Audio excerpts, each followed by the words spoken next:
সবাই এই থাম্বনেল দেখেই বুঝে গেছেন হয়তো ভিডিওটা আজকে কোন টপিকে হতে যাচ্ছে। এই ভিডিওতে আজকে আমি আপনাদের তাণ্ডবের বিহাইন্ড সিন সম্পর্কে দেখাতে চেষ্টা করব।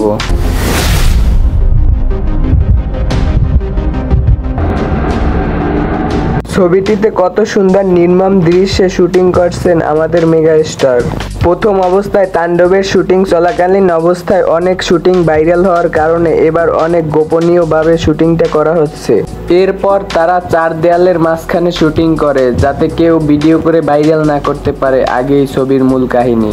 রাজশাহী পার্কে বিশালভাবে শুটিং এর সেট তৈরি করে তারপর শুটিং করা হচ্ছে। যতই সতর্কতা অবলম্বন করুক না কেন আবারও শুটিং এর দৃশ্য ফাঁস হয়েছে। তার কারণে এখন আবার চার দেয়ালের ভিতরেই শুটিং এর শুট শুরু হচ্ছে। তো সাকিবিয়ানদের কুরবানির ঈদ পর্যন্ত অপেক্ষা করতে হবে তাণ্ডব সিনেমাটি দেখার জন্য। এরকম ভিডিও পেতে চ্যানেলটা সাবস্ক্রাইব করে পাশেই থাকুন।